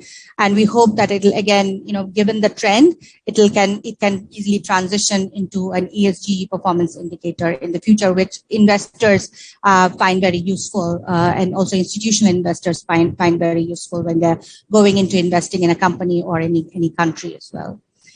So these are all available on the IFC website, and I hope the institute will take a look, or the board, sustainability board, will find this useful. Thank you so much. Thank you, Lopa. This was very, very useful. I've taken note of all the slides that you mentioned. Reach out to you separately and request you to share some more details on the various parameters that you spoke. This is indeed very, very useful. Thank you so much. Now we move to our fourth panelist for the program. It's Priya. And Priya, I request you to focus on the regulation of the green finance, the policies around it, the relevance of regulatory policy to green growth, and the pathways to net zero carbon transition. Over to you, Priya. So I'm going to talk. Firstly, thank you very much for inviting me to this panel discussion. And, since I am from the capital markets, I'm going to focus a little bit on that aspect the regulation. So let me just start with some numbers. Now, I was reading a report of the International Organization of Standards, and I think what they have said is the International Energy Agency has said that another $53 trillion is required for actually moving, in investments to enable us to move out of fossil fuels. Now, if you look at the AUM of the top 20 managers, portfolio managers, that itself is 50 trillion. So, what we're really looking at is literally an equivalent amount which needs to be invested in order to actually get rid of our in alternative fuels. So if you were to think about that, and then Sailesh has already mentioned what our the Indian record is. It's if I remember what he said, is about 16 billion to 18 billion, and we were probably less than 1% of the total global investing in this space. Now, from a broad, so let me just focus on a couple of things. There is a broader international focus on. There's a broader international focus on regulation, and then there's the Indian focus on regulation. Just give me a second.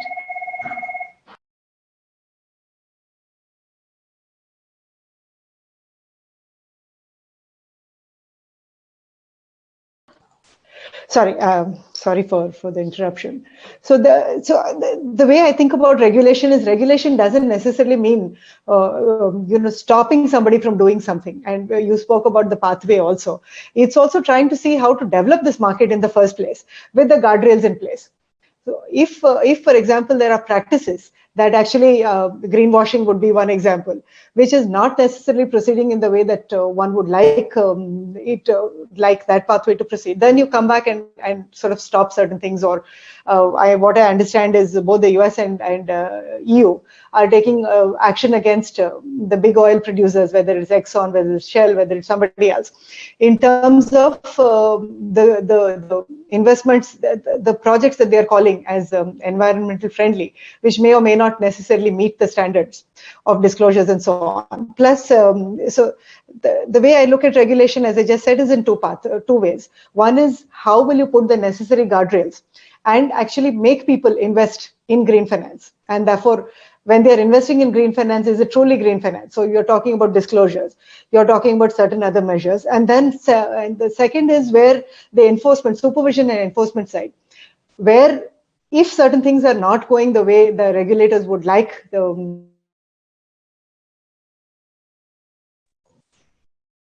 Hi, sorry, I think I lost people for a second.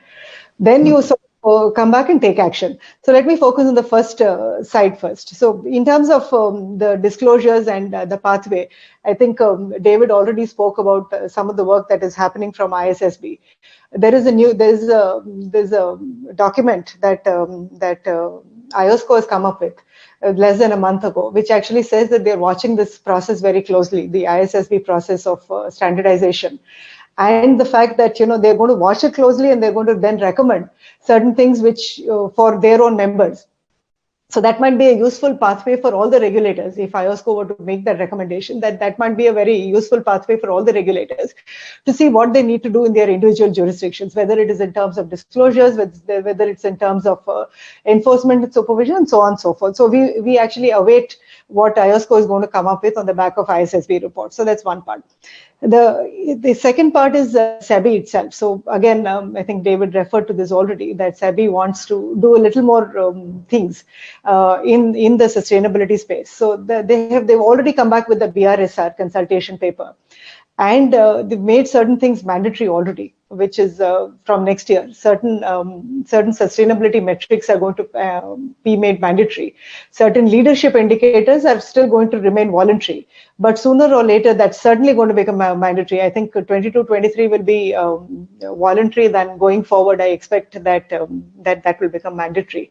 But one thing to keep note is that it's going to be a difficult process, because if you think about the IR reports, and I've actually seen the NSE, the number of companies that file with NSE, the integrated reports, they're not more than 100. In fact, they're probably much less. Therefore, and about 1,900 companies are listed on NSE. So if you were to think about the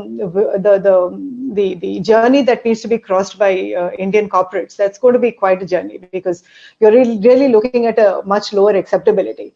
And I also looked at certain numbers for bonds. I think the total amount of bonds in the green finance space is actually less than 1% of the total bonds issued in India about last year. So therefore, some of these numbers look very challenging at the moment. But I think slowly with SEBI and RBI coming in, hopefully we will make that journey sooner rather than later. So that's one part. But from the broader challenge from an India perspective appears to be the funding cost.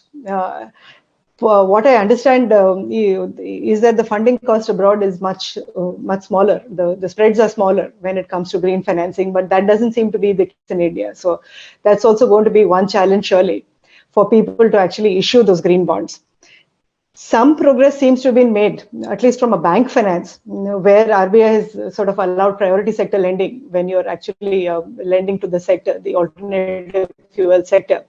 Lending is in this space. So that's the good part. But broadly, from a capital markets part, I think there's going to be a lot more challenge in terms of how do we get to a space where green bonds are much cheaper, the spreads are smaller, they trade well. No corporate bonds in India trade well. So, to actually, maybe we can start with green bonds. I think the government's agenda of corporate bonds trading has been there on the agenda as long as, I've been in capital markets, which is north of 20 years. So hopefully with the green bonds, maybe we will make that journey. But these are broadly the spectrum. It's more expensive at this point of time. Of course, Lopa also mentioned this. At this point of time, the funds that actually benchmark on ESG ratings do better. Now, whether that's a temporary phenomenon, whether that's that's something new and something shiny, or that's something which will continue, is something that we need to think about. And we have to wait and watch, honestly. There's just not enough data. I have all of 2 years of data to prove that some of the ESG funds are benchmarked differently and are doing better. But 2 years is not really a long period of time in order to be able to make that assessment. So the way I see it broadly, that at this point of time, we need to do a lot more development work as a regulator and as somebody who's focused on enforcement and supervision and enforcement. We need to actually do a lot of development work, encourage people to be in this space, encourage more funds to benchmark against ESG metrics, and so on and so forth. And then look at supervision a little differently. For now, at least. Greenwashing certainly is a concern. Again, greenwashing is a concern for IOSCO. Greenwashing is a concern for SEBI as well. Certainly, it would translate to a concern for a stock exchange. But at this point, I think the focus has to necessarily be development of the space. That's how I would look at it. Sanjeev, I will stop here. And perhaps we can take questions. I think we've got 10 minutes for questions.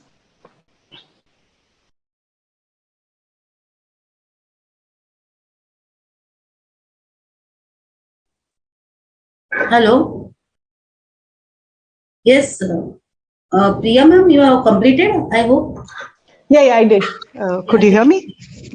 Yeah, I think it's an excellent deliberations what we have today on starting with the Injeti sir's deliberations as a chief guest and followed by all the panelists also. And we have still time to go, and there are a lot of questions. There are more than 1,300 participants viewing this panel discussion, and a lot of questions are flowing in. So with the permission of all, let me take few of the questions within the permissible time. And I would like to, I hope Mr. Injeti sir is also there with us. Mr. Injeti sir, Mr. Srinivas Injeti sir is there. I think he has left. Then we can go ahead with other questions because there are certain other questions. So I would like to ask a question to Mr. David.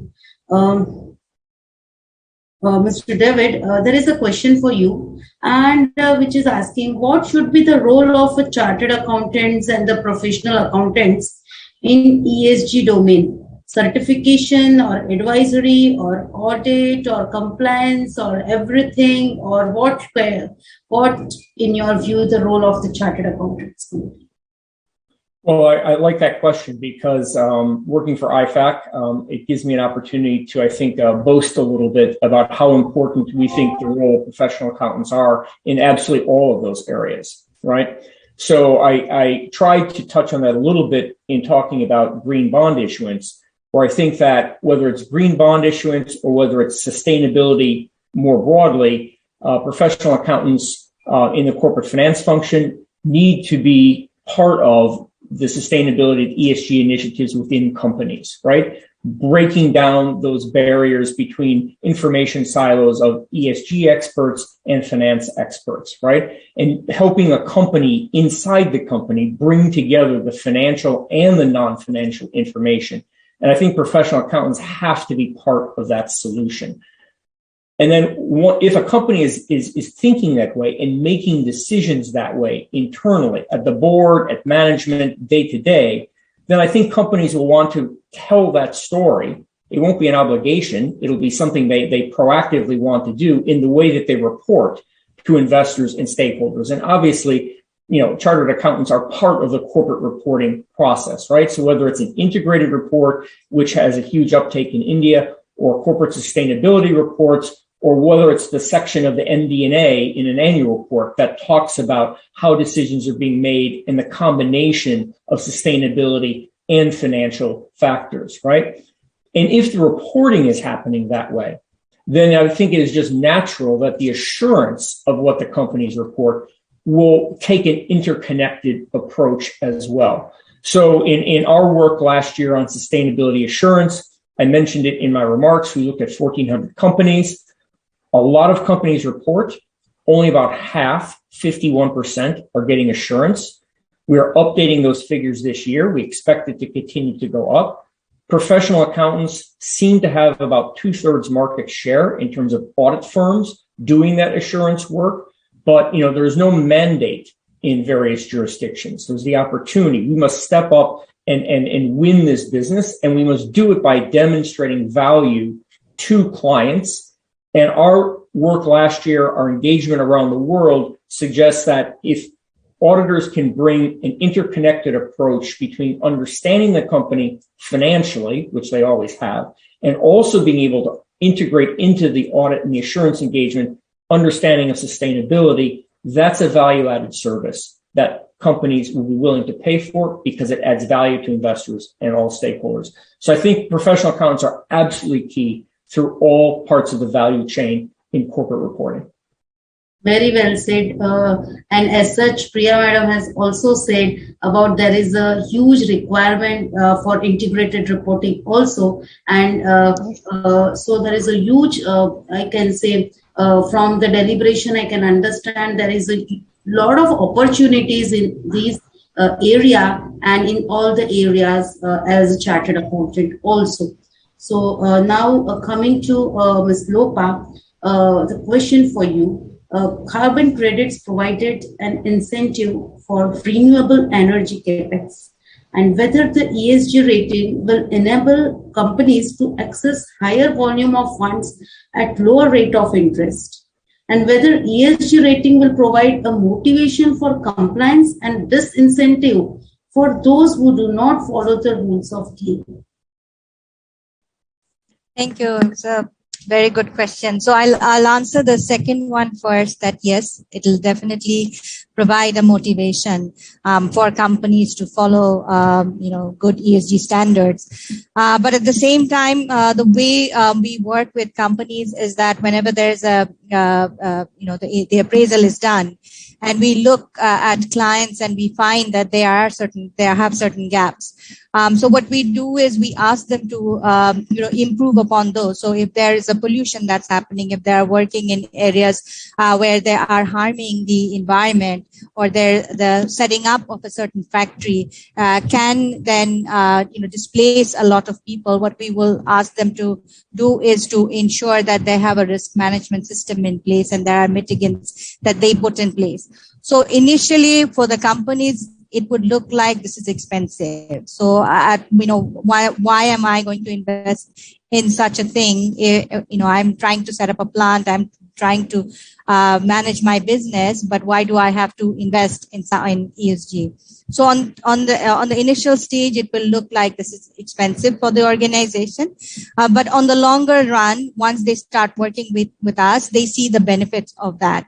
What IFC cannot promise is that we will give you preferential rates, but we do have something called the blended financing. So whenever we see that there's a huge developmental impact, given that we are a developmental organization and there can be reduction in carbon emission or creating X number of jobs in the economy, then that's a negotiation that happens with the investment officer and the company itself. So there are possibilities of getting better better deals, better rates. But for us, for the ESG officers, what we look at is the due diligence part. We look at the risks, and for them to kind of come to an agreement where it's a win-win for both IFC and for the client. So there's a greater developmental impact, as well as for the company, there's greater, 3 Ps: profitability, planet, and people. Great. Priya, madam, would you like also to add something on this? Thanks, Preeti. So, one is, I think, broadly, this conversation, not necessarily around green financing, but let's just focus on the broader ESG and mainly governance. For example, for 20 years ago, when governance became the topic, when there was, in India, you're aware that there was a Narayan Murthy committee report. Before that, there was Adrian Cadbury who sort of spoke about governance in the first place, and then there have been a series of reports. The original question was, what is in it for us? How do we ever, so the reason why I'm going back to 22 years is because anecdotally we now know that there are certain companies which are much valuable than certain other companies, and there is no specific metric. People, investors invest in those companies because they believe that they are better governed. So therefore, while today we may not necessarily have a whole lot of information on, firstly, one is Lopa mentioned that it's more expensive. Companies are always going to ask the question that the shortage of resources, why in the world would we invest more in ESG metrics? But I think it's important to go back a little bit into history and actually see for themselves that better governed companies today do get better valuations. Companies that take their larger stakeholders into account and not necessarily only their management or their shareholders are thought of as much more valuable. And people have been giving, active fund managers have been allocating to these companies in much more, much more allocation than what would otherwise be available. Therefore, if you think about it as a question for which there is no answer today, then potentially I think that's the wrong way of looking at it. One would have to go back a little into history and start looking at how companies have been valued in the equity space and what governance has brought to the table. I think then it becomes a little easy answer.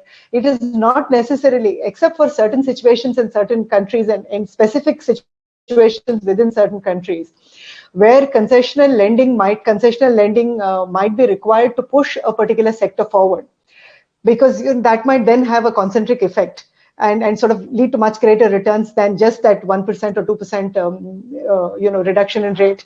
The effect might be much wider. I don't think this whole green financing is about cheaper. I mean, if it's more expensive than normal bonds, clearly it's going to be a problem. But I don't think that cheaper funding is necessarily, and on a large scale, is necessarily their way forward. I think it's important for companies to recognize how they are going to be perceived and what kind of shareholders they are going to get. So one should keep in mind that equity for all intents and purposes is the last one to be paid out. So if you get good shareholders, that's a great win as well. That's the way I would look at it. Great. A question to Mr. Sailesh Tyagi. Since you're on the practicing side, So what is the current roles and responsibility for the internal auditors, the statutory auditors of a listed company? Again, listed company, now it is mandatory for top 1000 listed companies by market cap. So for them, as well as for those listed company who are not in this arena, and also along with that, how does the technology can also help in managing and tracking the sustainability goals? Well, thank you. Thanks, Preeti. There are two sides, and I'm conscious of time, so I'll be very, very quick. It comes down to the basics, comes down to the two aspects. One is assurance on reports. Now, some countries have made it mandatory. If you look at Australia, the clean energy regulator has a requirement to report on energy consumption, energy production, greenhouse gas emissions under something called National Greenhouse Gas Energy Reporting. And companies would go for assurance on that as per ICAI 3000. And then, of course, we have relevant non-financial reporting requirements and audit standards. Here, the same concept applies on sustainability reports. Now, with BRSR requirements coming in, there are two aspects to it. One, BRSR brings in a lot of forward-looking indices, right? So its lagging is great, how you have performed, but these forward-looking indices makes it important for companies to have a very strong internal audit process, to understand how they're performing, how they're setting up these metrics and targets, and what they're going to report. The second aspect then, of course, is the risk side. How you're looking at ESG risk from the same lens as business risk. How you are really have some programs year on year as part of an internal audit plan.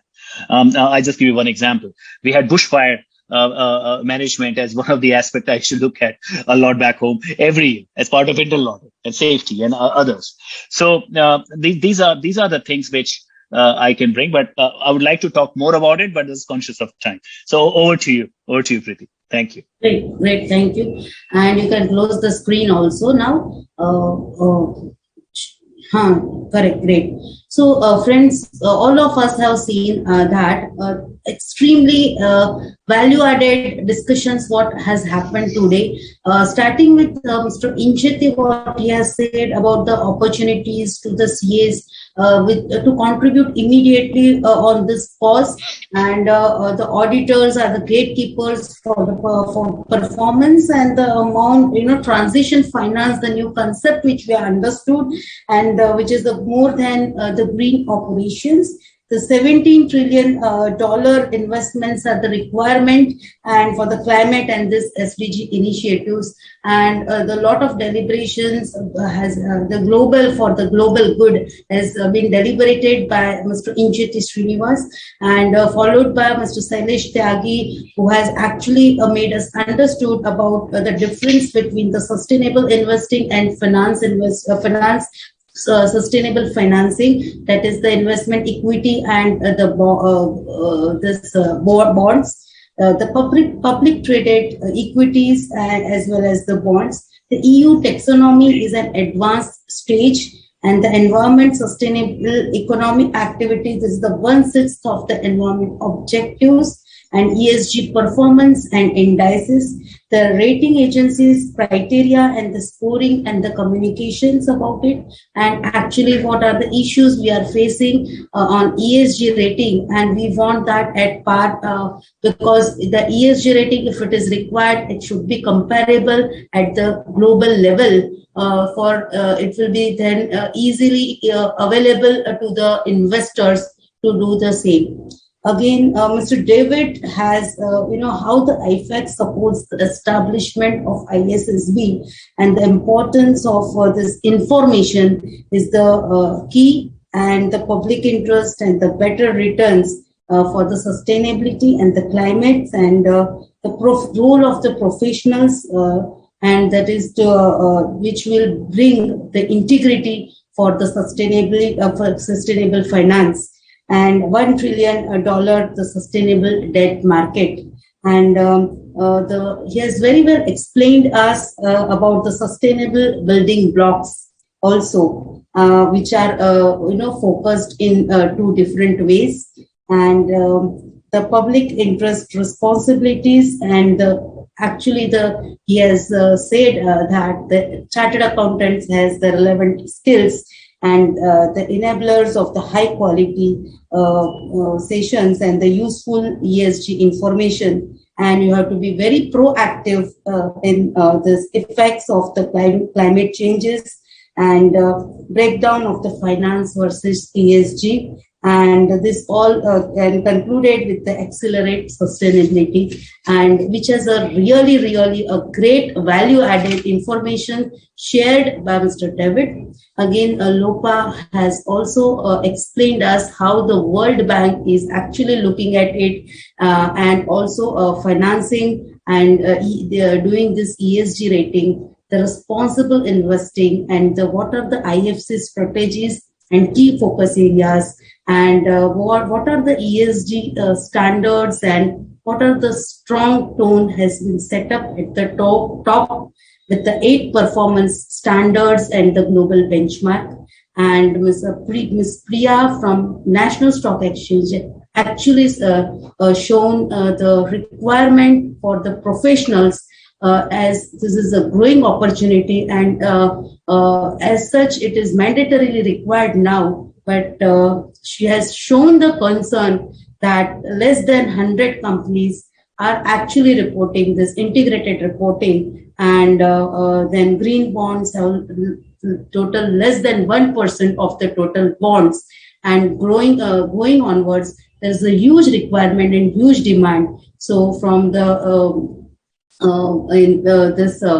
I can say mutual fund side also there is a huge opportunity, I can say that, for issuing this type of bonds, and from as a professional side also huge opportunity, and the funding cost and all what she has deliberated. We have also taken the questions from the participants, and such a value added deliberations and the knowledge which has been shared by all the panelists along with the chief guest Mr. Incheti. I am so overwhelmed with the knowledge, and all the participants have gained a great knowledge and value added within this 2 hours deliberations. I know for this 2 hours deliberations all the panelists have prepared so much and shared their knowledge. So on behalf of the Institute of Chartered Accountants of India and Sustainability Reporting Standard Board and all the participants, I propose a very worthy vote of thanks to Mr. David, Mr. Sailesh, Ms. Lopa, Ms. Priya, and Mr. Srinivas Incheti, and I'm sure with the support and cooperation from all of you, the Institute can do the wonders for doing and making the mark on the sustainability aspect. I look forward to all your cooperation in future also. Thank you very much. Thank you. Thank you. Thanks, Thank you so Preeti. much. Bye. Thank you.